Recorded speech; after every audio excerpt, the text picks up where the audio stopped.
நாம் வாழ்ந்து கொண்டிருக்கின்ற இந்த காலத்துல எந்த ஒரு காரியத்தை செய்ய வேண்டும் என்றாலும் நமது விருப்பப்படி செய்யலாம். அப்படிப்பட்ட ஒரு காலத்திலே வாழ்ந்து கொண்டிருக்கின்றோம்.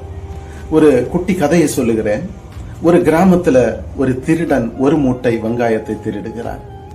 அந்த கிராம மக்கள் எல்லாரும் சேர்ந்து அந்த திருடனை பிடிக்கிறார்கள். அவனை பிடித்து அந்த கிராம தலைவனிடம் ஒப்படைக்கிறான். கிராம தலைவன் என்ன செய்கிறான்? அந்த திருடனுக்கு தண்டனை கொடுக்கிறான். அவனிடத்துல சொல்லுகிறான், உனக்கு 3 தண்டனைகளை நான் தருகிறேன். இதில் ஏதாவது ஒன்றை நீ தேர்வு செய்து கொள்ளலாம். முதலாவது, நீ திருடின வெங்காயத்தை நீயே சாப்பிட்டு முடிக்கணும். இரண்டாவது, 15,000 ரூபாயை கட்ட வேண்டும். மூன்றாவது, 100 சாட்டையடி வாங்கிக் கொள்ள வேண்டும்.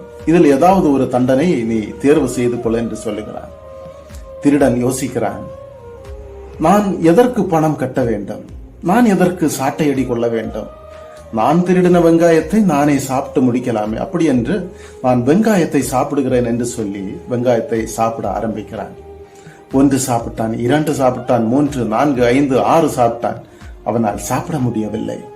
வாயிலிருந்து தண்ணி, மூக்கிலிருந்து தண்ணி, கண்களிலிருந்து தண்ணி, தண்ணியாய் வடிகிறது. கடைசியாக சொல்லுகிறான், ஐயோ, என்னால் இந்த தண்டனை ஏற்க முடியாது, என்னால் சாப்பிட முடியவில்லை, சாட்டையடி வாங்கிக் கொள்ளலாம், சாட்டையடி பட்டாலும் பரவாயில்லை, ஹாஸ்பிட்டல்ல போயாவது படுத்துக் கொள்ளலாம் என்று சொல்லி சாட்டையடியை வாங்கிக் கொள்கிறான்.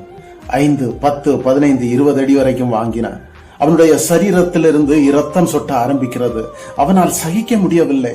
அவன் சொன்னான், சாரி, என்னால் தாங்கிக்க முடியாது, நான் பணத்தையே கட்டுகிறேன் சொல்லி பணத்தை கட்டுகிறான். அப்படி அந்த மண்டனாகிய திருடன் 3 விருப்பங்களையும் தேர்ந்தெடுத்து 3 தண்டனைகளையும் அனுபவிக்கிறான். நமக்கும் நம்முடைய வாழ்க்கையில இப்படிப்பட்ட பல ஆப்ஷன்ஸ் வரும்.